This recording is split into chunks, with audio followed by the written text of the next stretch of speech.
Jésus-Christ est Dieu. Et il a confié la garde aux hommes, aux rabbins ou bien aux gens. Voilà, il a confié, ça dit qu'il a enlevé sa main dedans.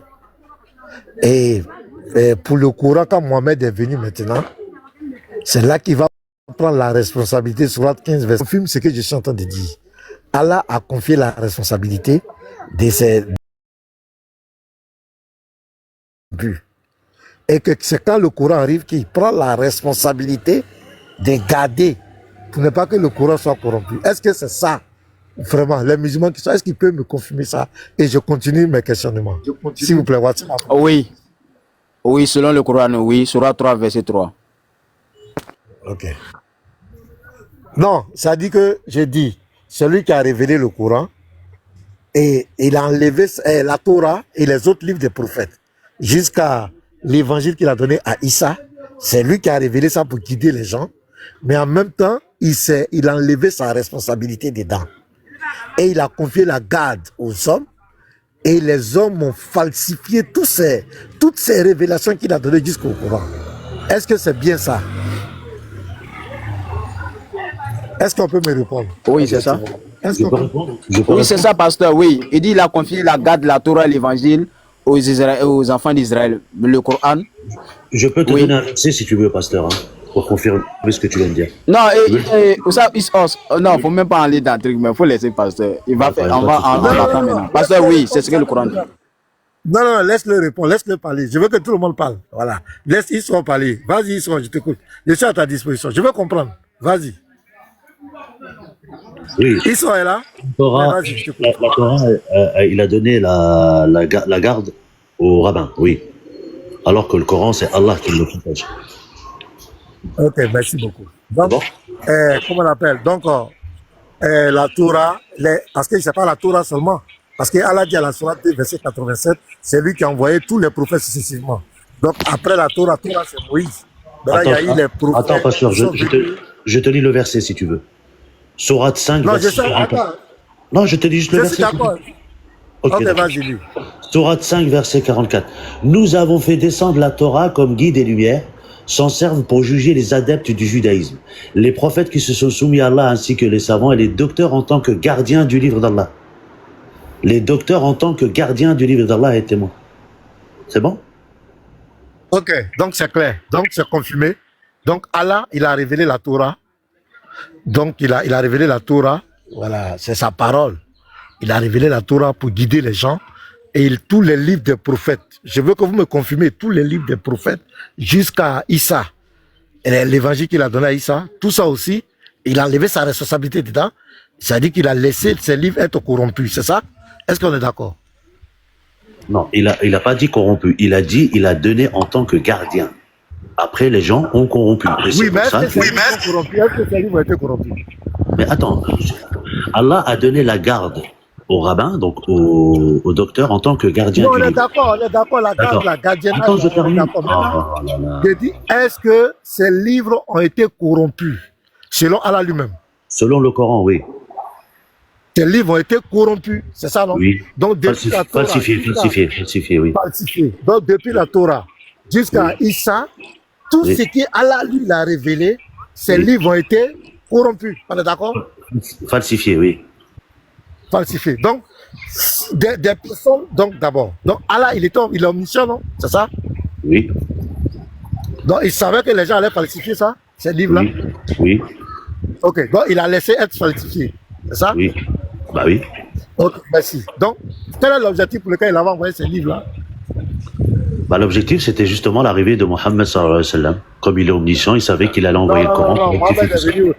Je dis, quand il a révélé ces lois-là, ces livres-là, laisse-moi répondre, pour les hommes-là, tu me poses question, tu me laisses pas répondre. C'est incroyable. Non, tu n'as pas bien compris ma question, c'est pourquoi je réitère. C'est mon temps.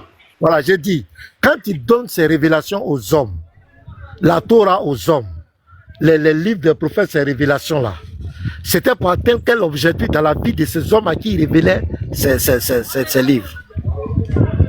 Je réponds. Allah subhanahu wa ta'ala, quand il a envoyé la Torah, d'accord? Normalement, les gens devaient suivre la Torah. D'accord? Ces gens-là. Oui, suivre la Torah, pourquoi? Attends, je termine. Non. Oh, je me mute, j'ai l'habitude, je me mute. Non, on a ça d'échanger, c'est pas palable. Oui, mais Il a envoyé la Torah. Laisse-moi. Bon, quand il donne le Coran, quand il donne le Coran, attends, je viens, quand il donne le Coran, Donc ma réponse, Allah, c'est sujet, verbe, COD, c'est sujet. Je peux pas développer, c'est sujet, verbe, COD. C'est ça la réponse. Laisse-moi développer. Non, écoute-moi. Oh là Je suis en là. train de te présenter mon questionnement. Je veux pas que tu tournes. Je veux qu'on soit objectif, comme on a commencé. J'ai dit. J'essaie de te faire Dieu comprendre, donne tu les me coupes à chaque fois. révélations. J'ai compris ta question. C'est pas toi qui me poses des questions, c'est moi. Donc Oui, j'ai mais le j'ai droit de te compris ta récapituler. question. J'ai compris ta Tu n'as question. pas Laisse-moi- compris. Je reprends. Vas-y, Tu n'as répète pas ta question. compris.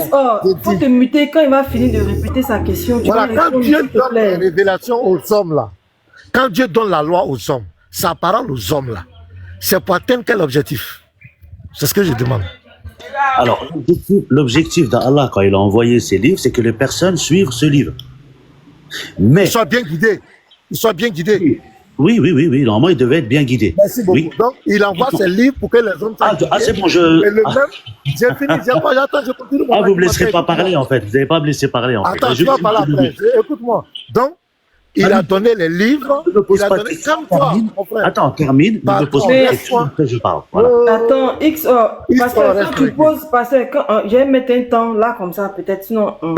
Excuse-moi, motion. Non, c'est pas ça, on est Au précieux, s'il te plaît, Après, je vais laisser la parole. s'il vous plaît, motion. Au précieux, il me pose une question, il veut pas que je réponde. Donc je le laisse terminer et après je rebondis, je me mute.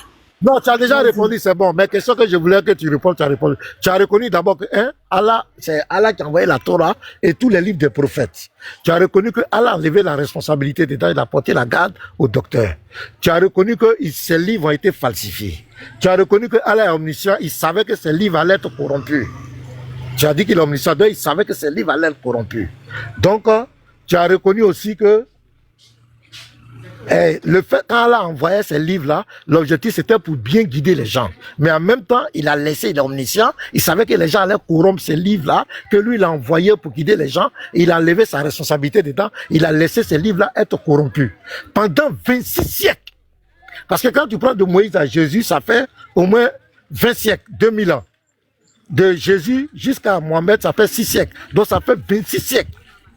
Donc pendant 26 siècles, tous les livres que Allah a envoyés sur la terre, et il a enlevé sa responsabilité, les livres qu'il avait envoyés pour guider les gens, il a enlevé sa main dedans, il a laissé les hommes corrompre ces livres. Maintenant, ma question, quand des hommes suivent des livres corrompus, des livres qui ont été falsifiés, est-ce que ces hommes-là peuvent être sauvés? Quand un homme suit un livre falsifié, un livre corrompu, est-ce qu'il peut être sauvé? Je veux qu'un musulman me réponde. Je peux répondre? Merci. Pendant ces 26, comme tu dis, Allah n'a pas envoyé qu'un prophète. Hein. Il en a envoyé plein pour remettre les gens dans la guidance. Entre Moussa et Isa, il y a eu plein de prophètes. Ça, tu l'as oublié de le préciser. Donc Allah, il leur a donné la garde. Ils ont vu qu'il a vu, donc ils le savaient qu'ils sont falsifiés, mais il leur a envoyé toujours un prophète pour les guider. Entre Moussa et Isa, il y a eu des milliers de prophètes. D'accord? Et à la fin... Non, c'est pas ma préoccupation. Attends, laisse-moi terminer, non? Au précieux, je ne laisse pas terminer. Non, laisse-moi. Non, moi, je ne suis pas dans le fanfaronnage. Écoute-moi. Nous, toi et moi, on a reconnu que tous les livres que Allah a révélés depuis Moïse. Accorde-moi une minute quand même. Attends, je vais recadrer. Il ne faut pas me fatiguer, mon frère. Est-ce que je peux parler au moins une minute? Moi, les débats de... Je suis très factuel. On est au commissariat. J'aime mettre son temps parce que là, on n'est pas au commissariat. On est au commissariat. Je réponds oui ou non, c'est ça? Ok, monsieur l'officier. Je vous écoute, monsieur l'officier. Ok, toi et moi, on s'est convenu que tous les livres qui ont précédé le Coran ont été falsifiés. Toi et moi, on s'est convenu déjà. Tu as reconnu que tous les livres ont été falsifiés. Tout ce que Allah a envoyé avant le Coran, ces livres ont été falsifiés. Et que Allah était omniscient, il savait que ces livres allaient être falsifiés. Il a apporté la responsabilité, le gardiennage de ces livres au docteur. Donc Allah a enlevé sa responsabilité dedans. Et tous ces livres ont été falsifiés. Donc pendant 26 siècles, toutes les révélations que Allah a données sur la terre ont été corrompues. Toi et moi, on s'est convenus. Maintenant, ma question. J'ai dit, les hommes qui ont suivi un livre, des livres falsifiés, est-ce qu'un homme qui suit un livre corrompu, un livre falsifié, peut être sauvé? peut être bien guidé? Est-ce qu'il peut être sauvé? Voici ma question. Maintenant, tu viens me dire encore qu'il a donné 1000 prophètes. Est-ce que Attends, je viens, laisse-moi finir. Ah, c'est pas fini? Laisse-moi. Ok, d'accord. Laisse-moi finir. Je veux que tous ceux qui écoutent là, écoutent la plus grande supercherie, la plus grande, je ne sais pas quoi là, le plus gros camouflet religieux de tous les temps. Un Dieu qui envoie, qui donne des révélations et qui enlève sa main dedans la responsabilité dans cette révélation. Il confie la garde de ses livres à des hommes. Il est omniscient, il sait que ces hommes-là vont corrompre, lui, sa parole qu'il a envoyée pour guider les gens. Il croise les mains pendant 26 siècles. Parce que c'est le dogme que les musulmans nous enseignent. Que tous les livres qui ont précédé le Coran ont été corrompus, ont été falsifiés. Donc le Dieu de l'islam nous dit, c'est lui qui a envoyé ses livres, il a croisé les mains, il a envoyé ses livres pour guider les gens. Il a croisé ses mains, les hommes ont corrompu tous ses livres. C'est au 6e siècle quand Mohamed il se réveille. Oh, je me dois de me réveiller. Les gens ont corrompu mes livres. Le Coran là, je dois le protéger. Les autres livres là, il a laissé être corrompu. Donc, si des hommes suivent des livres corrompus pendant 26 siècles, laisse-moi finir de parler. Ben attends, Si les hommes suivent des livres corrompus, des livres falsifiés, laisse-moi finir de parler, s'il te plaît. Si des hommes suivent des livres corrompus, des livres falsifiés, ça veut dire que toutes ces personnes ont été corrompues, ont été égarées. Parce que si tu suis une révélation, par exemple, si Dieu dit, tu ne tueras point, et que des livres falsifiés viennent dire, tu tueras. Quand tu suis, tu tueras, ça veut dire que tu as violé la loi de Dieu. Tu ne peux pas être sauvé. Donc voici le dogme de l'islam. Pourquoi? Parce qu'il faille forcément que tous les autres livres qui ont précédé le Coran soient falsifiés, corrompus pour que le Coran ait une légitimité. C'est ce qu'on appelle la propagande. C'est ce qu'on appelle la propagande. Ça dit qu'il faut forcément que la Torah soit falsifiée. Je peux répondre. Laisse-moi finir de parler. Je suis en train de parler. Attends, mais on répond. Attends, il va finir XO. Laisse-moi finir de parler. Vous n'aimez pas la vérité. Calmez-vous. Vous croyez que les débats là, c'est pour dire tout et n'importe quoi, faire la taquia. Moi, je suis pragmatique. Voilà, quand je parle, je suis pragmatique. Je parle pas des faits factuels. Voilà. Et tu es en PLS, KO. Tout ce que tu vas dire après, c'est taquia. Voici le dogme de l'islam. Ou bien, tu nous dis que le dogme de l'islam n'est pas vrai. C'est que les gens enseignaient que tous les livres qui ont précédé le Coran étaient falsifiés. Vous retirez ça. Sinon, Allah dit, si Allah est Dieu et qu'il est omniscient, il savait que les hommes allaient corrompre les paroles qu'il allait donner. Or, ces livres-là, il a envoyé pour guider les gens. Il a croisé les bras, laissé les gens se corrompre pendant 26 siècles. C'est lorsque le Coran vient, et là encore pour le Coran, ça n'a pas marché parce que le gardiennage d'Allah, ça n'a pas marché. Parce que le Coran a été corrompu.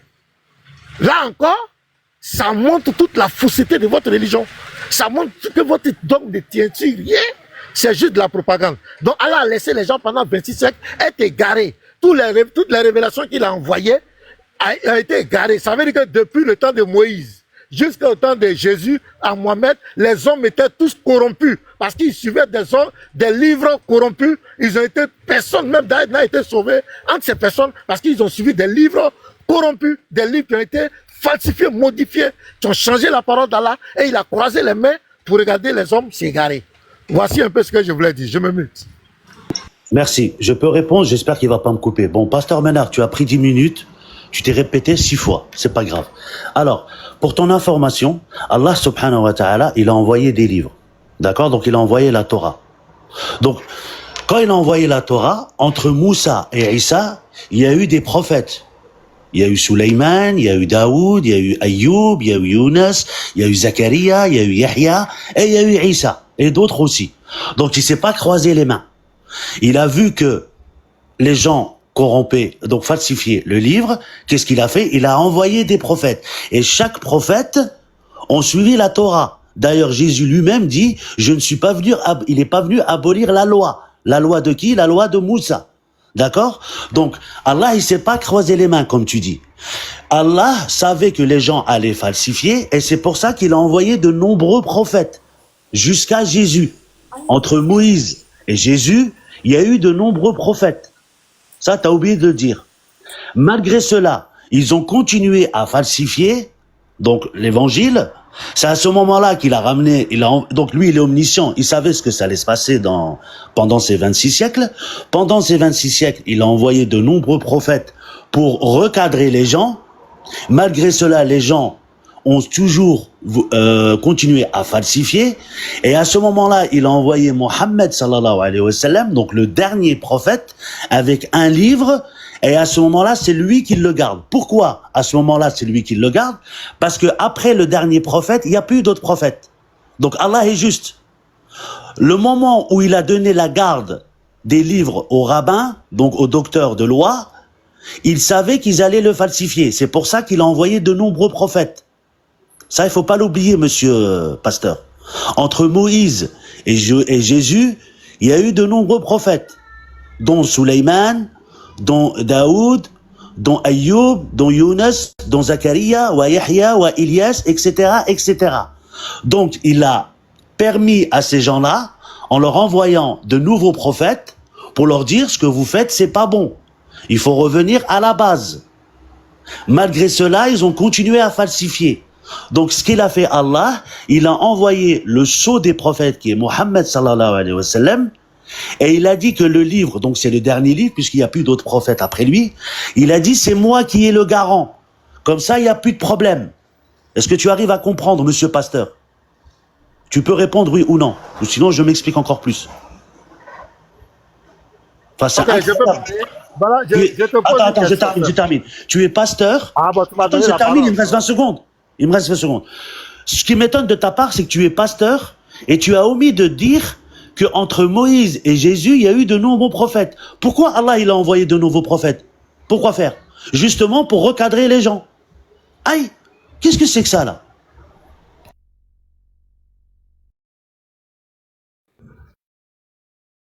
Ok, vous voyez comment c'est extraordinaire le musulman. Vous voyez, quand j'ai commencé avec lui, je lui ai demandé, est-ce que tous les prophètes qui sont venus de Moïse jusqu'à comment on appelle, à Mohamed, est-ce que leurs révélations ont été falsifiées? Et il a dit oui. Devant tout le monde, il a dit oui. Bon, vous êtes extraordinaire. C'est pourquoi vous ne tenez sur rien. Vous n'êtes pas dans la vérité. Je te pose une question. De Issa, entre Issa, bon, votre Issa, entre Issa et Mohamed, il y a eu 6 siècles. Quel est le prophète qui était entre Issa et Mohamed? Vous dites que l'évangile a été corrompu, non? Quel est le prophète qui était entre Issa et Mohamed, qui est venu recadrer les gens? Faut me donner son nom. Issa et Mohamed, il n'y a eu aucun prophète. C'est Issa et après Mohamed. Donc ça veut dire tous ceux qui ont suivi l'évangile, selon vous qui a été falsifié, tous ceux qui ont suivi l'évangile pendant les 6 siècles ont été tous corrompus. Ils ont suivi un évangile corrompu. On est d'accord? Oui. Certains ont suivi. Non, certains ont suivi, certains n'ont pas suivi, oui. La plupart n'ont pas suivi. Non. Est-ce que l'évangile, selon vous, est-ce que l'évangile a été corrompu, a été falsifié? L'évangile de Jésus, oui. A été falsifié, non? Ok. Donc, ça a commencé du 1er siècle au 6e siècle. C'est là que l'évangile était là. On est d'accord? Non, il y a des gens qui ont suivi vraiment Jésus. D'ailleurs, on le dit dans le Coran, je peux te citer un verset. Mais l'évangile est falsifié. Ils vont suivre comment? C'est falsifié. Mais attends, il y a des... Attends, dans le Coran... Quand on dit falsifié, attends, je te réponds, non? Calme-toi. C'est moi qui ai mon temps de parole, calme-toi. Quand on dit un document... Alors, ne me pose pas de questions, alors. Ne me pose pas de questions, alors. Vas-y, je t'écoute. Mais pourquoi tu es stressé? Pourquoi quand j'échange avec toi, tu es stressé? Tu me poses une question, tu me dis c'est mon temps. Aïe, tu me poses une question, tu me dis c'est mon temps. C'est incroyable quand même. Tu veux pivoter, calme-toi. Non, mais tu me poses une question, tu me laisses pas répondre. Donc continue à parler, après je parle. Ok, je vais reposer ma question. Je vais reposer ma question devant tout le monde. Je prends l'exemple. Est-ce que l'évangile, selon vous, selon les musulmans, l'évangile que Allah a donné à Issa a été corrompu, oui ou non? Réponds directement. Par la suite, oui, il a été corrompu, oui. Merci beaucoup. Donc, du 1er siècle au 6e siècle, tous ceux qui ont suivi l'évangile corrompu là, est-ce qu'ils sont guidés ou ils ne sont pas guidés? Selon le Coran, il y en a qui ont suivi l'évangile de Jésus et la plupart n'ont pas suivi. Si tu veux, je te sors le verset. Donc c'est pas tous. Non, faut pas nous distraire. On dit, tu dis que l'évangile a été corrompu. Oui. Est-ce qu'il y a deux évangiles? Tu dis l'évangile qu'Allah a donné à Issa a été corrompu. Alors, est-ce qu'on est d'accord? C'est corrompu. Est-ce que je peux te répondre ou pas? Parce que sinon, ça ne sert à rien de me poser des questions. Si tu veux pas attendre ma réponse, ça ne sert à rien de poser des questions. Pasteur, c'est pas mieux de demander. Pasteur, c'est pas mieux de demander à quel moment l'évangile a été corrompu pour qu'on sache à partir du moment où ça a été corrompu là, tous ceux qui ont cru à cet évangile jusqu'à ce que Mohammed arrive là, pour que la question soit précisée. Qui nous donne à quel moment l'évangile a été corrompu? La question, c'est surtout à quel moment la Bible est apparue. C'est ça la question. À quel moment elle a été écrite? Réponds à la question, à quel moment ça a été corrompu. Il faut donner le moment. Mais c'est après Issa. C'est comme ça même. C'est après Issa. Oui, après Issa, à quel moment après Issa? 200 ans, 600 ans, 2 ans, c'est à quel moment? Attendez, c'est comme on dit là, au concile de Nicée, 325. Bah oui, pasteur. Pasteur, écoute. Attends, il m'a posé des questions. Non, tu as déjà répondu. Non, mais attends, s'il te plaît, pasteur. Est-ce que tu as la... Non, laisse-moi, attends, je vais finir, j'ai donné la parole, s'il te plaît, tu peux te tu as l'évangile de Jésus. Est-ce que toi, tu as l'évangile? Attends, je vais finir de parler, puis on va avancer. Donc, mes frères, je vais vous dire une chose, faut te muter, arrête de rire, on est très sérieux. Est-ce que tu me fais rigoler, pasteur? Oui, pardon, faut te muter, après on va rigoler, c'est très sérieux. Donc, vous comprenez le dogme de l'islam, c'est un dogme de propagande. Et c'est malicieux, et c'est tellement négatif, ce dogme-là. Ça dit que leur Dieu, selon les musulmans, leur Dieu, qui est omniscient, il savait que les gens allaient corrompre. Les livres qu'il a envoyés pour guider les gens, il a croisé les mains et il a laissé ces livres-là être corrompus. Jusqu'à ce que Jésus vienne. Jésus vient trouver même des livres corrompus, parce que tout est corrompu. Jésus va, les livres, on ne parle même pas du faux semblant encore, parce que le faux semblant, là encore, il a béni les gens. Parce que c'est lui encore, selon le dogme musulman, c'est lui qui a créé le faux semblant. Ça dit que le dogme du faux semblant, c'est quoi? Ça dit on donne l'image de Jésus à une autre personne qui n'est pas Jésus. Donc c'est lui encore qui trompe les gens. Écoutez très bien. C'est lui encore qui a trompé les gens. Donc, maman Marie, elle meurt, elle croit que c'est son fils qu'elle a, alors que c'est pas son fils. Il a trompé maman Marie. Les disciples croient que c'est Jésus, alors que c'est pas Jésus. C'est une autre personne. Et c'est là qu'ils ont créé le christianisme. Donc, en réalité, celui qui a créé le christianisme, c'est Allah. C'est Allah qui a fait croire aux gens que Jésus est mort à la croix. Écoutez très bien. Donc, tous les livres sont corrompus. Donc, avant Mohamed, toutes les personnes sont corrompues. Parce qu'ils suivent des livres corrompus. Donc, c'est au 6e siècle que ce Dieu-là va prendre conscience pour faire descendre le Coran, soi-disant la dernière révélation qui vient maintenant pour régler, pour comment on l'appelle, pour rectifier tout ce qui avait été corrompu. Et ça, c'est un dogme dangereux.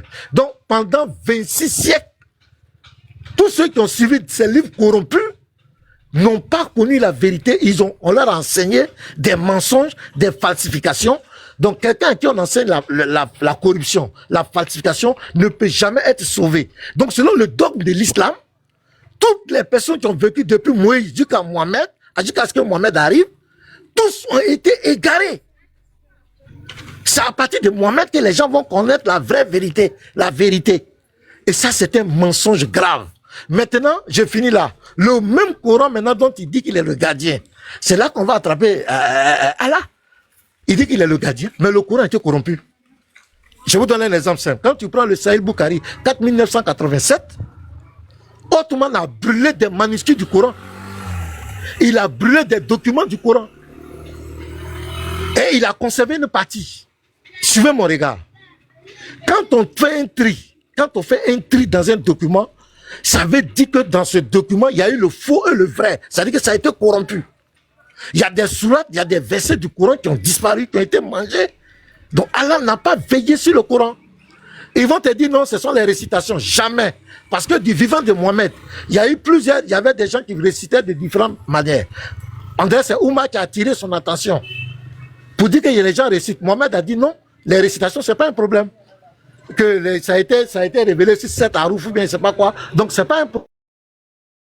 Brûler des documents du Coran. Ibn Masoud, l'un des 4 qui ont été recommandés par Mohamed. Pour ceux qui veulent connaître le Coran, quand tu prends le Sahih Bukhari 3808, Ibn Masoud s'est opposé à Ottoman. Le Coran que vous les musulmans vous avez là, Ibn Masoud qui est l'un des 4 qui ont été recommandés, n'a jamais été d'accord avec ce Coran. Mais comme il n'était pas puissant, l'autre était calife, après il devait faire le politiquement correct. Sinon, il n'a jamais été d'accord avec ça. Même Aïcha, pourquoi Ottoman a été enterré dans un cimetière juif? Pourquoi il n'a pas été enterré dans un cimetière musulman? Et c'est l'un des problèmes avec les chiites. Parce que le Coran a été corrompu. Donc c'est Ottoman par sa propre volonté qui va trier les Corans. Parce que si on brûle des manuscrits du Coran et qu'on réserve une partie, ça veut dire que le faux et le vrai étaient mélangés. Où était Allah? Donc tout le dogme de l'islam n'est que de la propagande. Et faites très attention à ce poison. Merci, je me mute.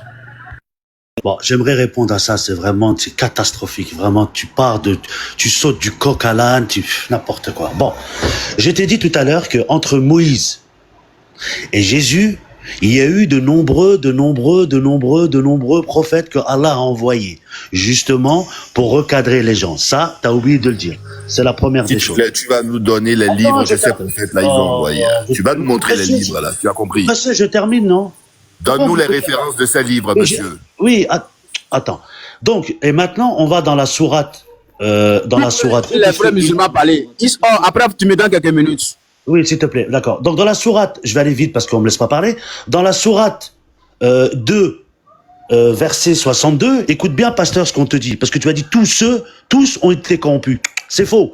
Ceux qui ont cru, ceux qui sont judaïsés, les sabéens, les chrétiens, quiconque d'entre eux croit en Allah et au jour dernier accomplit les bonnes œuvres, alors leur récompense est auprès de leur Seigneur et ils n'auraient rien à craindre et ne seraient point attristés. Donc, il y en a qui ont suivi les prophètes et il y en a plusieurs qui ont corrompu. La majorité ont corrompu, oui.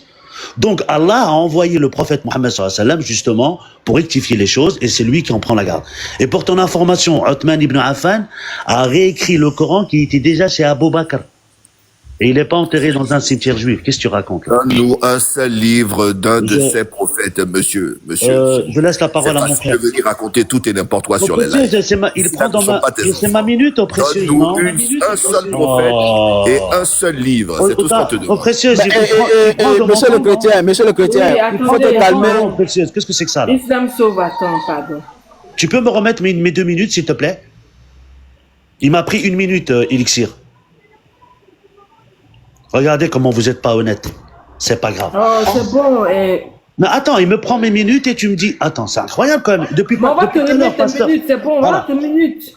Maintenant, on va aller, donc il veut des textes par rapport à l'écriture du Coran. On va aller ici, monsieur Abu Bakr, le premier calife. C'est lui qui a compilé le noble Coran. C'est Othman ibn Affan a repris ce qui était chez Abu Bakr. Donc il a brûlé le Coran. Si tu veux, j'ai la source, elle est là. Hein. On va y aller, il n'y a pas de problème. Qu'est-ce qu'il a fait? C'est justement parce que les gens, chacun récitait d'une façon, et que justement, ça commençait ça a failli faire comme vous les chrétiens. Donc qu'est-ce qu'il a fait Othman ibn Affan? Il a brûlé tous les Corans, et il a repris le Coran qui était chez Abu Bakr, qui était à la base. Et tu me dis que Othman ibn Affan est enterré dans un cimetière juif. Qu'est-ce que tu racontes? Les gars, qu'est-ce qu'on dit ici? Les copies du Coran. Ici, on te dit le mérite de Othman, c'est quoi? C'est justement parce que au Sham, il suivait la lecture coranique de Al-Miqdad al-Aswad et Abu Darda. Et ceux qui étaient d'originaire d'Irak suivaient la lecture des Abdullah ibn Mas'ud et Abu Moussa. Donc quand ils récitaient entre eux, chacun défendait leur lecture qu'ils considéraient comme supérieure à celle des autres. Certains allèrent jusqu'à affirmer que celui qui a obtenu notre lecture, que la leur était dans l'erreur, voire mécréant. C'est à ce moment-là que Hudayfa est parti. Pourquoi? Il a dit, Othman, ô commandeur des croyants, intervient avant que les musulmans se divisent à propos de leurs livres, comme le firent les juifs et les chrétiens. Ici, il a demandé à qui? Il a demandé à Zaïd. Donc il fit donc chercher les parchemins qu'Abu Bakr avait demandé à Zaïd de rassembler qui de son vivant se trouvait chez le premier calife, puis chez Omar, et qui à la mort de ce dernier se trouvait chez la fille Al-Hafsa. Et il a demandé à qui? Encore à Zaïd ibn Thabit, le scribe du prophète, celui qui a écrit le Coran à l'époque de Omar et à l'époque de Othman. Pasteur, laisse tomber le Coran et la Sunna, tu n'as pas le niveau. Je me mute. Ok, je vais... Mais c'est clair. Qu'est-ce que Othman a Le Lévite, vas-y, il faut modérer, pardon. Est-ce qu'il est là, le Lévite? Bon, allez-y, pasteur. Ils sont... Je suis là. Qu'est-ce que Othman a brûlé? Othman a brûlé les Corans, les Corans. Le, Ok, merci. comment? Ouais, il a brûlé. Je viens de te lire, je La viens de te question lire. l'a brûlé, la question l'a brûlé, la question l'a brûlé. Bon, Pasteur. il a Ouais, brûlé. allez-y, les frères. Mais je viens de vous lire, il a brûlé les Corans, non? Je viens de vous ramener le livre, la source, non? Oui, on a Depuis tout à compris, il a l'heure, brûlé. C'est très voilà, bien. depuis tout à l'heure, Tellement pasteur, le tu courant parles, il n'y a aucune source. Attends, laisse-moi finir. Depuis tout à l'heure, tu parles, il n'y a aucune source. Moi, Oui, il faut te calmer. Il faut te calmer. Voilà. Donc, il a confirmé que Ottoman a brûlé des copies du Coran, des manuscrits entiers du Coran. Donc, et il a conservé d'autres manuscrits. Donc, ça montre que parmi ces manuscrits, il y avait des faux et il y avait des vrais. Donc, ça veut dire que le Coran était corrompu. Dans un livre, lorsqu'on fait un tri dans un document, c'est parce qu'il a été corrompu. C'est aussi simple que ça. On n'a pas besoin de bac plus 10 pour ça. Lorsqu'on fait un tri, on garde certains manuscrits et on brûle d'autres manuscrits, ça montre qu'il y a un tri. Et d'autres manuscrits sont faux et d'autres manuscrits sont vrais. Donc le Coran a été corrompu. Quand tu lis le Sahih Bukhari, 6829 et 6830, mais c'est écrit où, ça? Non, je prends le. mais je viens de le lire Sahih un texte. Bukhari. Est-ce que tu as compris le texte Attends, que j'ai lu? laisse-moi parler. Je te Est-ce donne que les tu as hadiths. compris le texte que j'ai lu? Le Est-ce Sahih que tu as Bukhari, compris? laisse-moi finir, mon frère. Arrête de Incroyable quand m'envoyer. même. Le Sahih Bukhari, 4987. Faut afficher ce que je dis. Je te prends maintenant le Sahih Bukhari, 6829 à 6830. Là-bas, il y a le verset sur la lapidation du Coran a disparu du Coran. Ça a disparu. Pasteur, Et c'est pasteur, Oumar qui j'affiche Ouais. les versets au fur et à Vous mesure. allez appeler votre J'aff- religion. J'affiche. On est sur Bukhari. Aïcha même. Voilà. 6829 à 6830. Bon, souvent d'autres, Attends, c'est ok, 6830. 6829. Allons-y avec 6829. 4987. Là. Ok, 4000. Voilà. Je prends. 987. Voilà. Oui, 4987, je prends. Voilà. Et puis. Voilà. Aux précieuses, c'est 2 minutes chacun ou c'est... Mets-toi.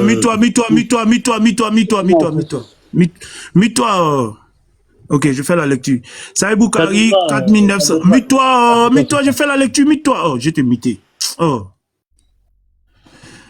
Sahih Bukhari, 4987. Rapporté par Anas ibn Malik. Oudafa ibn Yaman vint trouver Othman à l'époque où les Chams et les Ukrainiens se livraient une guerre pour conquérir Anyama et Adadvidjan. Craignant leur divergence entre les Chams et les Ukrainiens dans la récitation du Coran, Oudafa dit à Othman, ô chef des croyants, sauve cette nation avant qu'elle ne diverge au sujet du livre, entre parenthèses, le Coran, comme l'ont fait auparavant les Juifs et les chrétiens. Othman envoya un message à Hafsa. Envoie-nous les manuscrits du Coran afin que nous puissions compiler les textes coraniques en copie parfaite et les renvoyer. Hafsa le fit parvenir à Othman. Othman ordonna à Zaïd bin Tabi, Aboud bin Abouza, Saïd, bin Isla de réécrire les manuscrits et de les recopier parfaitement. Othman dit aux 3 hommes de Quraïsh, si vous êtes en désaccord avec Zaïd bin Tabi sur un point quelconque du Coran, écrivez-le dans le dialecte de Quraïsh. Le Coran a été révélé dans leur langue. Ils obéirent et après avoir rédigé de nombreuses copies, Othman rendit les manuscrits originaux. Othman envoya à chaque province musulmane une copie de ce qu'ils avaient copié et ordonna que tous les autres documents coraniques, qu'ils soient écrits en manuscrits fragmentés ou copies complètes, soient brûlés.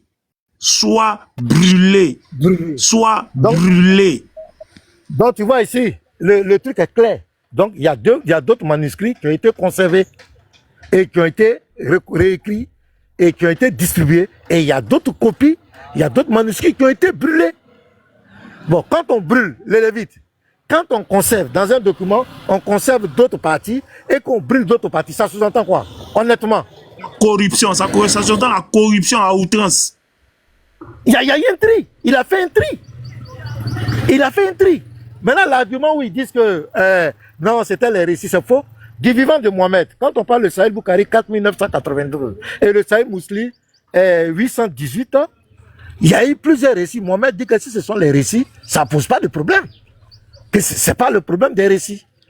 Ce n'est pas un problème des récits, c'est un problème de corruption. Parce qu'on dit de réécriture. On dit réécriture. Et on brûle d'autres manuscrits et on garde d'autres manuscrits. Donc il y a eu la corruption. C'est parce qu'il y a eu corruption qu'il faut brûler une partie. Il faut brûler ces parties. Et maintenant, on pose la question aux musulmans. Ce que Othman a fait là, est-ce que Ibn Masoud, l'un des 4, dont Mohamed a dit, si vous voulez apprendre le Coran, allez vers eux, est-ce que Ibn Masoud était d'accord avec Othman? Pose la question aux musulmans qui sont là. Pourquoi il n'était pas d'accord avec Othman? Puisque c'est lui, quand tu prends le Sahel Boukari, 3808, il faut nous plaquer ça, mon frère. On va voir. 3808. Le Sahel Boukari, 3808.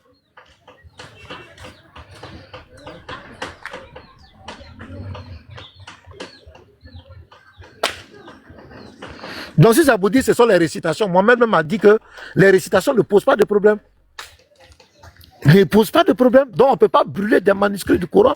Et même jusqu'à présent, en ce 21e siècle, il y a les récits là, les divergences des récits là, ça existe.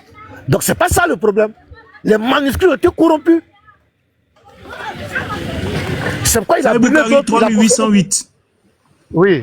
Sahih Bukhari 3808, rapporté par Masrou, Abdallah ibn Masrou a été mentionné avant Abdallah ibn, qui a dit, c'est un homme que j'aime toujours, car j'ai entendu le prophète dire, apprenez la récitation du Coran auprès de 4 personnes, d'Abdullah ibn Masoud.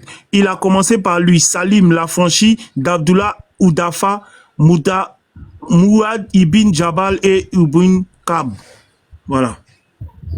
Voilà, ce sont les 4. Ben, Ibn Masoud était le maître. C'était le maître. Pose la question aux musulmans. Est-ce que Ibn Masoud était d'accord avec la compilation de... Qui nous disent honnêtement la vérité.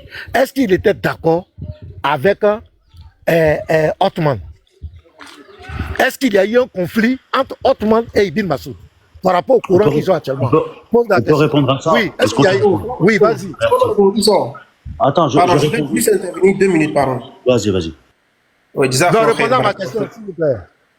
D'abord, première chose, le Coran là n'est pas falsifié. Quand vous dites que ça a été falsifié, qu'on a ajouté bien enlevé des choses, démontrez-nous qu'il y a des sourates qui ont été enlevées, il y a des sourates qui ont été ajoutées. Ça, c'est la première chose. Deuxième chose, le hadith que vous venez de prendre, le fait sallallahu alayhi wa sallam dit Khudhul Qur'ana min arba'ati.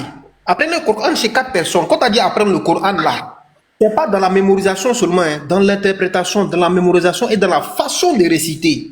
Au temps même du prophète là, les gens n'avaient pas la même façon de réciter d'un peuple à un autre. Donc la question ici, où il y avait le problème, c'était si la façon de réciter. Parce qu'il y a certains compagnons qui n'étaient pas d'accord avec certaines façons de réciter. Deuxième chose, quand vous parlez toujours de, oui, la chef qui a mangé la sourate qui est chez Aïcha, dites-nous, c'est quel verset ou bien c'est quel... comment on appelle ça, chapitre du Coran qui a été mangé par la chèvre là, qui n'est pas dans le Coran. On va finir avec ça. Nous on dit c'est dedans. C'est pas parce qu'elle a mangé que ça n'a pas été écrit dans le Coran. Vous faites une confusion. On vous relate un récit.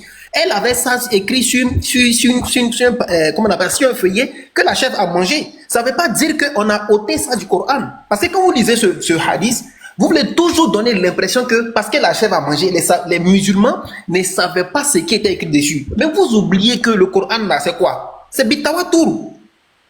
C'est pas le prophète, ça c'est écrit. C'est révélation. J'ai fini s'il vous plaît. Pasteur, je vais le pasteur, laissez-le, je vais la battre tout à l'heure. Je vais la battre tout à l'heure. Je vais la battre tout à l'heure. Bon, vous voyez, vous avez plus au moins 10 minutes. Tu vois, represser, c'est pas juste. Vous avez écouté catholiquement. C'est ça en fait la différence. Oui, c'est vrai, les frères, laissez-les parler. C'est moi qui ai posé ma question. C'est moi qui avais la parole, j'ai posé une question. Toi, tu prends, j'ai dit, est-ce qu'il y a eu un conflit entre Othman et Ibn Masoud?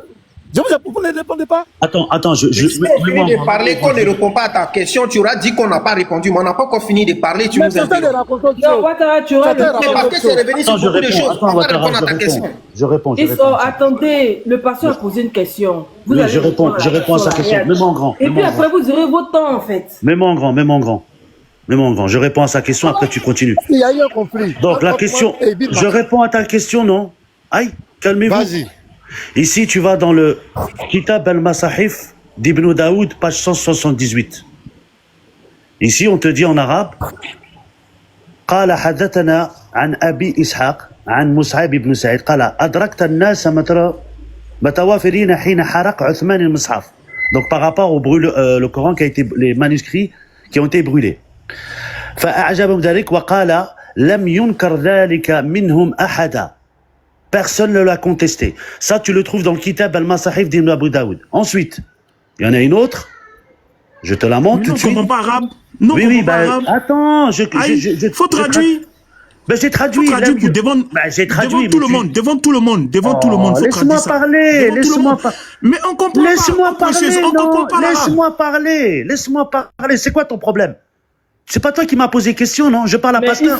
le pasteur est censé comprendre ça à la commencer. Oui, alors, je donne la source. Kitab al-Masahif d'Ibn Daoud, Mais page il faut 206. traduire aussi. Comment le pasteur va comprendre? C'est sa question, il Donc, comprend pas. c'est traduit ici. Donc, ce qui est traduit ici, Ali a dit lui-même que personne a brûlé les manuscrits qu'avec l'accord de tous les notables, avec parmi nous. C'est ce qui est écrit ici en arabe. Si tu prends un scrime. C'est ce qui est écrit ici.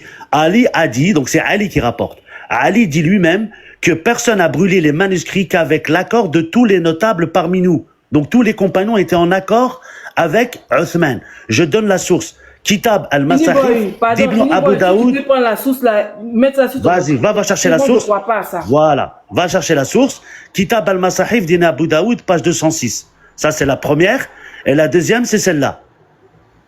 Kitab al-Masahif d'Ibn Abu Daoud, page 278. Et ici, en arabe, Lam yunkar dhalika minhum ahada.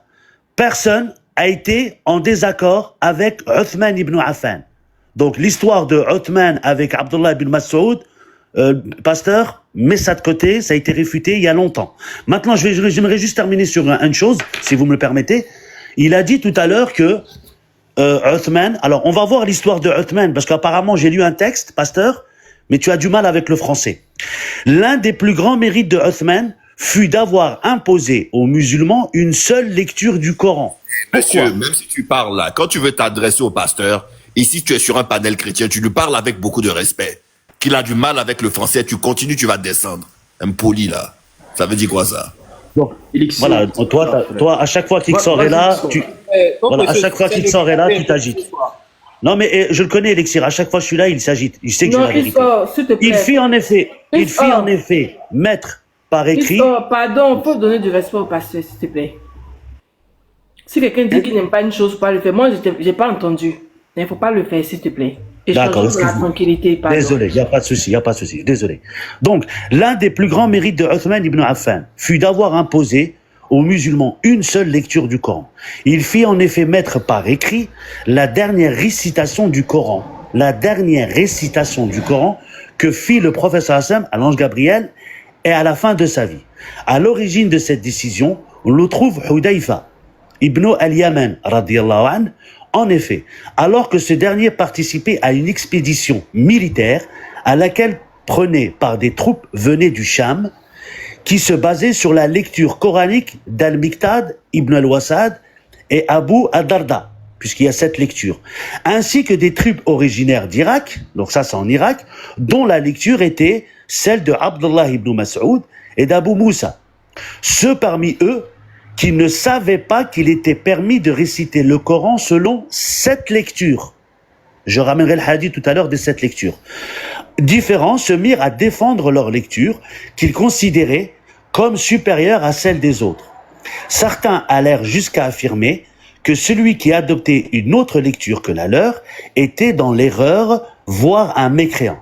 Cette attitude suscita de vives dissensions et des paroles indicibles furent échangées. Donc Hudayfa, il monte sur sa monture Il prit la route, il alla chez Othman ibn Affan. Et il lui dit quoi? Ô commandeur des croyants, intervient avant que les musulmans ne se divisent à propos de leurs livres, comme le firent les juifs et les chrétiens au sujet de leur écriture. Hudayfa lui décrivit les disputes qui avaient été éclatées au sujet de la lecture coranique. Othman décida alors de réunir et de consulter les compagnons à la suite de ces consultations. Donc on voit bien ici que Othman l'a pas Donc fait. tu tout réponds seul. à quoi, XOR? Je réponds à un pasteur qui disait que Abdullah ibn Mas'ud n'était pas d'accord. Donc j'ai ramené la source en disant qu'Abdullah Mas'ud, personne, tout le monde était d'accord. Et ici on te dit que à la suite de ces consultations, donc il a consulté les compagnons et à la suite de cela, dans l'intérêt des musulmans, afin de mettre un terme à leur dissension intestine, Othman entreprit de copier le Coran selon une seule lecture à l'exclusion de tous autres qui seraient imposés aux musulmans dans différentes provinces d'empire. Donc ici, dans le texte que je viens de montrer ici, on voit que Othman a consulté les compagnons, ils se sont tous mis d'accord. Dans le Kitab al-Mushaf que je viens de montrer ici, il est là, on te dit que Abdullah ibn Mas'ud était d'accord, et dans l'autre passage, on te dit quoi? On te dit carrément que Ali, ça c'était pour les chiites, j'ai eu un débat avec eux, Ali dit lui-même que personne n'a brûlé les manuscrits qu'avec l'accord de... Attends, je termine. A brûlé les manuscrits qu'avec l'accord de tous les notables parmi nous. Il est là le texte en arabe, et la source est Kitab al-Mas'haf, Ibn Abu Daoud, page 206. Donc la prochaine fois, pasteur, quand tu ramènes des choses, ramène-nous des sources. On n'est pas au Ok. Merci. Ok, même en grand. Mettez-moi en grand. Ouais, je vais te mettre en grand. Ils sont en grand, s'il vous plaît, pardonnez. Lévite une minute, pardon. Voilà, le kitab là, le kitab ma saïf que tu viens de lire là. Faut nous prendre la page 25, s'il te plaît. Faut nous lire la page 25 devant tout le monde. Je pense que c'est une capture d'écran. Ouvre ton micro. Vas-y. Non, c'est pourquoi j'ai dit là, prends-nous la page 25, s'il te plaît. Ouvre ton micro, tu as fermé ton micro, monsieur. Alors, je te donne la source, va chercher la source. Va chercher. Non, j'ai dit ton livre que tu viens de... Ton livre que tu viens d'ouvrir. Chercher la source. Prends-nous la page 25. Regardez, il est KO. On dit ton livre, on dit le livre, on dit le livre que tu as ouvert là, le livre. Celui-là? Celui-là? Lequel? Celui-là ou lequel? Non, tu as dit le kitab. Tu as dit le kitab al-Masaïf. C'est pas ça? C'est un écran, c'est une page que j'ai pris du livre dans mes recherches. Tu as pris une page. Ah, ok. Donc, faut aller prendre la page source, 25. elle est là, non? Oui, prends la page 25 aussi. Prends la même chose, fais la même chose, page 25. Mais il est incroyable. Je lui donne. Mais pourquoi tu veux pas prendre la source? J'espère, frère, lis. Faut lire. Kitab al-Masahif ibn Abu Daoud, page 206. Vas-y. Oui, mais là, il faut mettre page 25 aussi. Mets la page 25. Même chose. Moi, je te donne la source, je vais pas faire ton travail. Elle est là, la page. Non, fais la même chose devant tout le monde. Elle est là. Tiens. Non, j'ai dit la page 25. Page Non, 25. Non, ici, on te parle de Kitab al-Masahif. Ici. Oui, on Prends a la source. compris. Mets la page 25. Mais qu'est-ce qu'il ne comprend pas en fait? Mais qu'est-ce que tu ne comprends pas? On dit de la même façon que tu as fait pour la page 226. Attendez. De la même façon que tu as fait la page 226, il faut faire pour page 25. Le levite. Je ne parle pas avec toi, le levite. Merci. Toi, je ne te parle pas. Tu es au courant, non? Vous parlez mal. Vous avez trop les paroles. Donc, Bon, oui, c'est ça qui est mal descends. Voilà, descends. Maintenant, je réponds à celui-là. Ibn Majah 1944, il a été rapporté qu'Aïcha a dit le verset de la lapidation et de l'allaitement, il a fui aussi. Le verset de la lapidation et de l'allaitement d'un adulte 10 fois a été révélé. Et le papier était avec moi sous mon oreiller. Lorsque le messager d'Allah est mort, nous étions préoccupés par sa mort. Une brebis domestique est entrée et l'a mangé. Montrez-nous les versets de l'allaitement et de la lapidation dans votre Coran actuel. Montrez-nous ça. Faut positionner aussi le Saïd Boukari 6830. Dans d'autres sources, c'est 6829, tu mets le 6830. Faut positionner ça aussi, les Lévites. On va voir quelque chose.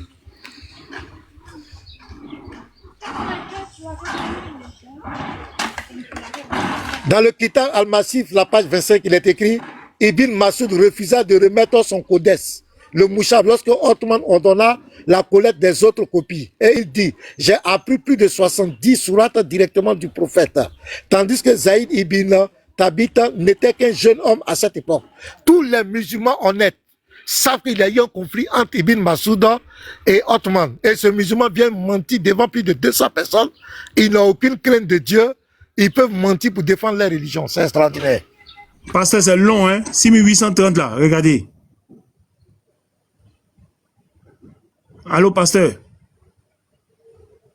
Si on dit que ils ont comment on l'appelle, le verset sur la lapidation des adultères là, la lapidation là, le verset sur la lapidation là. Il nous est là, peut-être il a déjà ça, il a déjà truc. C'est vraiment incroyable. Hein. Je ramène la source, il me dit je palabre. Vraiment, vous êtes incroyable. Mis-toi là-bas, mis-toi. J'ai pas envie de t'entendre, mis-toi. Shalom, pasteur, shalom. Si tu te démites encore, il te fait descendre. Moi, je voudrais dire un truc à Iso avant de parce que je ne suis pas encore en place pour la source, mais je vais quand même juste parler. Iso, tu sais, nous chrétiens, nous tolérons sur nos panels ce que vous ne tolérez même pas chez vous. Tu ne peux pas monter, tu ne peux pas rentrer dans la maison de quelqu'un et dire que tu ne veux pas parler avec telle personne. C'est pas possible. Il faut arrêter de faire des choses comme ça. Tu sais pertinemment que quand tu vas dire que tu ne parles pas avec lui, tu vas te retrouver en bas. Bon, quand tu ne veux pas parler avec lui, tu veux parler avec qui? Puisqu'il est chez lui. Vous faites des choses que vous ne pourrez même pas tolérer chez vous. Pourquoi vous êtes comme ça? Je suis chez Précieuse, hein, juste à titre d'information. Hein. D'accord. Je vais te prouver que tu n'es pas seulement chez Précieuse, mais tu es chez tous les chrétiens. Voilà. Non, j'ai déjà prouvé ça, il est en bas. Voilà. J'ai comme l'impression que les gens ne comprennent pas l'intérêt de Dieu que nous faisons. Pourquoi vous êtes comme ça? Pourquoi? Depuis lors, tous les chrétiens ont fait bas la terre pour essayer de rester dans un contexte purement interreligieux. Vous êtes toujours là avec vos riz couchés. Pourquoi vous faites comme ça? Pourquoi vous faites ça? Vous pensez que le pasteur va monter chez un musulman et dire que je ne discute pas avec telle personne? Vous pensez vraiment ça? Vous pensez que le pasteur va monter chez Khatam et dire que je ne veux pas parler avec telle personne? Et chez Khatam va tolérer? Pourquoi vous faites ça? Non, mais c'est décevant, à la fin c'est décevant en fait. Tout le monde fait l'effort de rester dans un contexte purement interreligieux, mais vous n'êtes pas d'accord. En partie du que tu n'es pas chez nous, tu es chez Eau Précieuse. Eau Précieuse, elle est musulmane quoi, c'est une musulmane. Eau Précieuse est musulmane. S'il te plaît, continue. Shalom, pasteur. S'il te plaît. Non, j'ai fait une remarque. Hier, je vais donner un exemple. Hier, j'étais là, chez moi à la maison, et je reçois un appel de groupe. Et je ne sais pas c'est qui. Je décroche l'appel du groupe. Je me retrouve au milieu des musulmans. Il y a un qui se présente, il est imam. Il est imam. Et ils étaient 4 comme cela. Et je me retrouve au milieu d'eux. Il me pose la question, c'est toi le pasteur Mena? Je dis oui, c'est moi le pasteur Mena. Il dit oui, que lui, il est représentant de la DDR au Cameroun. Et puis les autres, ils sont présentés des musulmans. Et il dit, mais c'est vous le pasteur de Mena, on vient de me donner votre numéro, on vient de donner votre numéro. Vous dites là-bas, sur TikTok, que nous les musulmans, on doit prier obligatoirement avec les chaussures, et que nous, on trouve que c'est un sujet qui n'a vraiment pas de sens. Donc nous, on est venu te confronter. Toi, pasteur Mena, tu vas nous donner les sources qui montrent que nous, les musulmans, on doit prier avec les chaussures. Et que pourquoi vous soulevez un tel sujet? Donc je lui donne le contexte, je dis c'est Oustad Diané qui perturbe les chrétiens mal affermis, pour leur dire que quand ils vont à l'église, pourquoi ils vont avec les chaussures, et que c'est une preuve que le christianisme c'est faux. C'est comme cela, nous on a soulevé avec les frères, on a soulevé pour montrer qu'Oustad Diané ne connaît pas sa religion. Quand j'ai dit ça, c'est comme si j'ai touché le fétiche. Il faut revoir ton éducation. Pourquoi tu es impoli? Pourquoi tu parles comme ça de Diané? J'ai dit, mais Diané, pour nous, on est chrétiens.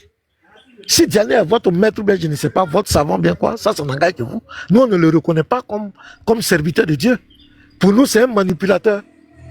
C'est vous, en quoi je lui ai manqué de respect? J'ai donné ma position. Donc, on est rentré dans le débat. Je donne le Sunnah Abu Daoud, 650. Ils lisent. Quand je parle, ça commence à truc. Je prends encore, il dit, donne-moi un verset, donne-moi un hadith authentique qui nous défend clairement, nous les musulmans, de porter les chaussures. Je prends le Sunnah Abu Daoud, 652. où le prophète dit n'agissez pas. N'agissez pas comme les juifs. Parce que quand ils prient, ils enlèvent les chaussures, donc n'agissez pas. J'ai dit ça, c'est un commandement clair que votre prophète vous donne certains ordres. Et j'ai cité la sourate 33, verset 36, j'ai cité la sourate 33, verset 21. Voici votre prophète. Quand j'ai vu ça, comme ils ont vu que les hadiths c'est clair, ils se voient, mais là ce sont les injures. Ils ont commencé à attaquer. Et c'est ce qu'ils font les musulmans. Quand ils voient que il y a du répondant devant, ils commencent. Et ils ont commencé à m'attaquer. Et ce que l'autre faisait, je doute fort que tu sois pasteur. C'est ce que l'imam là a commencé à me dire. Il a commencé maintenant à s'attaquer à ma personne. J'ai dit, imam, j'ai donné des hadiths. Je veux que tu te prononces là-dessus.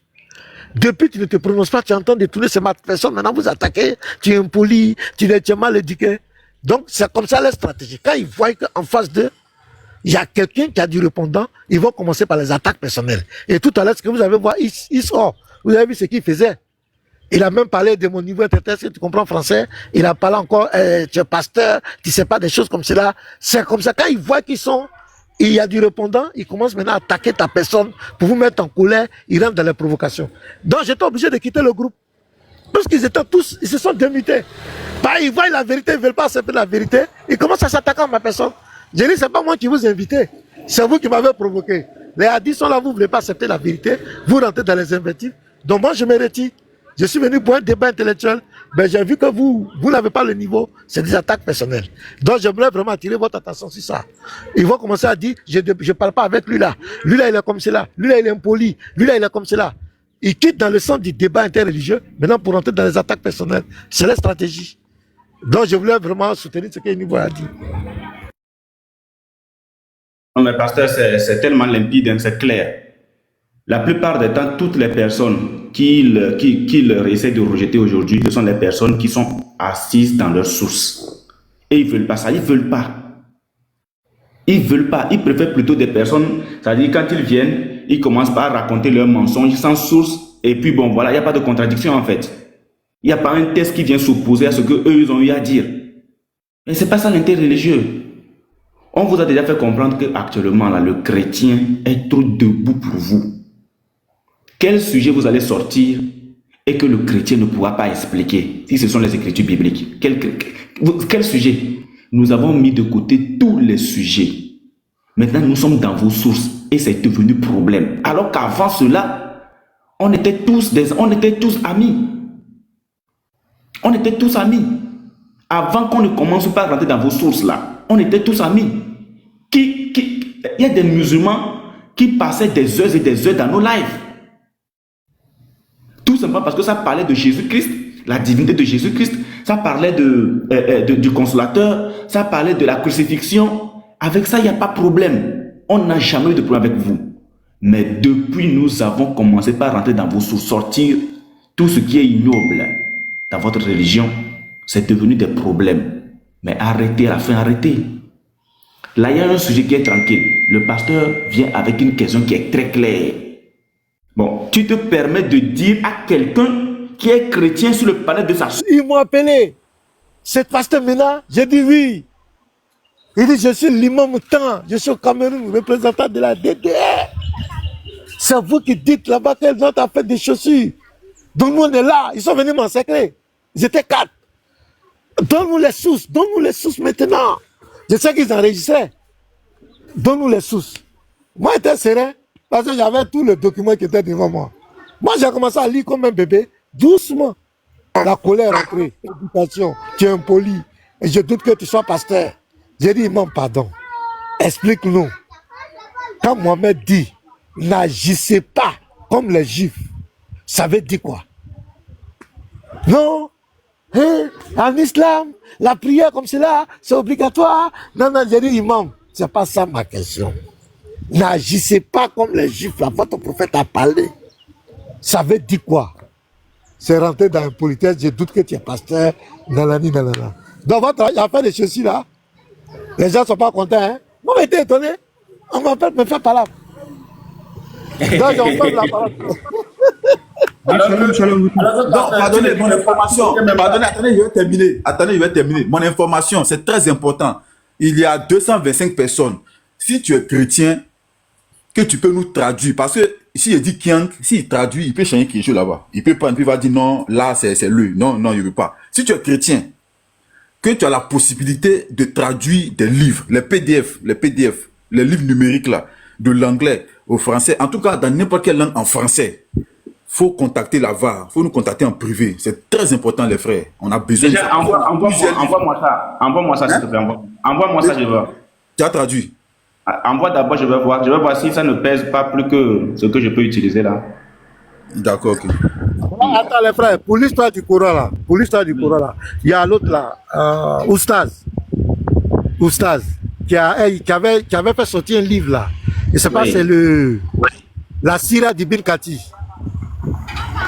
Attends, il avait fait sortir un document là, qui explique tout ça fait de Ibn Massoud, qui explique même la position des chiites.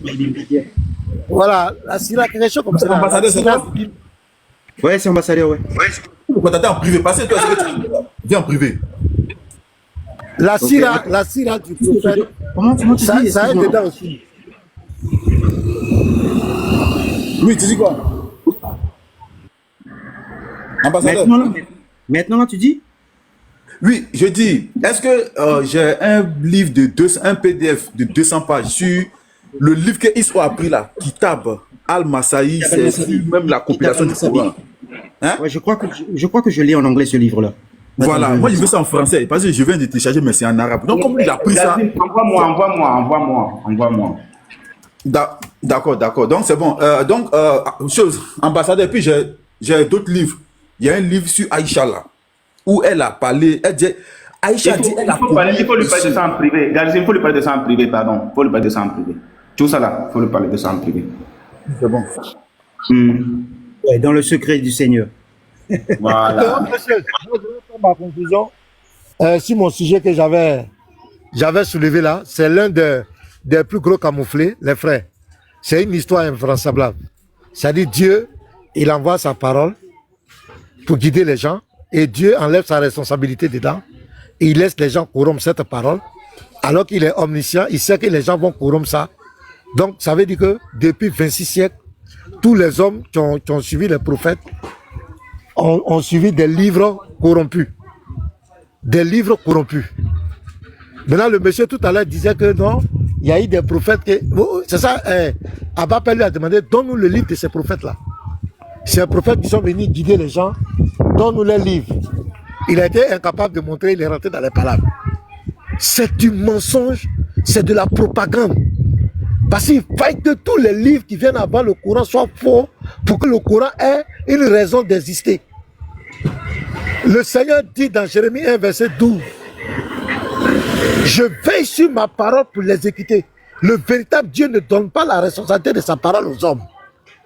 Il dit, je veille sur ma parole. Il dit, je veille. C'est lui qui veille sur sa parole. Jésus dit dans Jean 10, le verset 34 et suite, il dit, l'écriture ne peut être anéantie.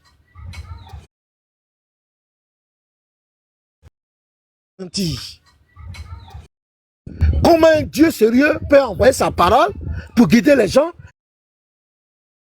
et il enlève toute responsabilité de cette parole qu'il envoie et il est omniscient, il sait que les gens là sont corrompus, l'homme est corrompu et c'est à lui qui confie la parole.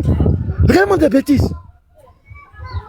Que les musulmans nous disent qui a falsifié la Torah. En quelle année la Torah a été falsifiée?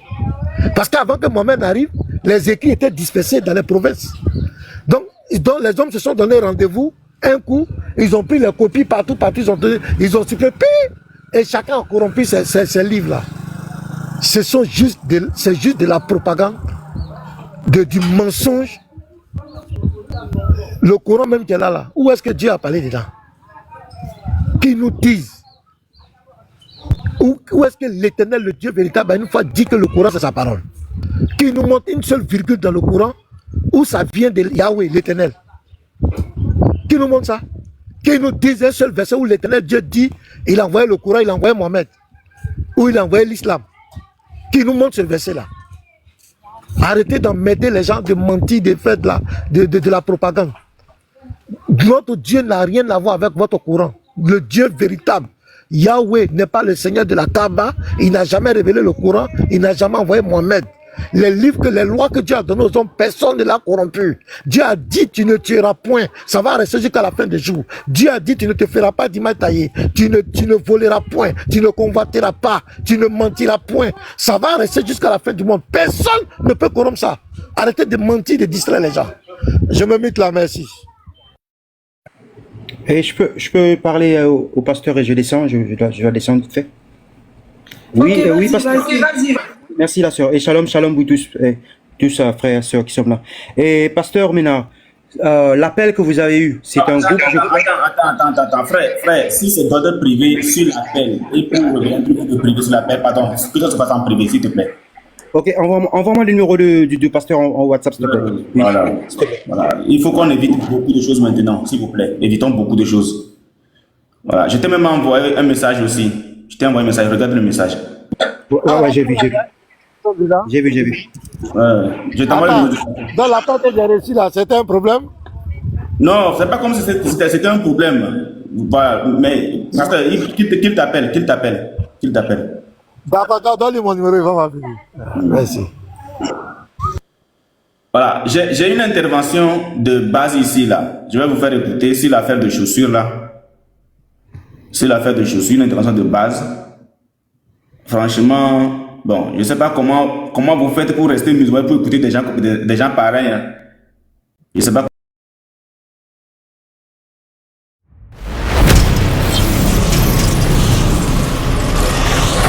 Jésus-Christ est Dieu.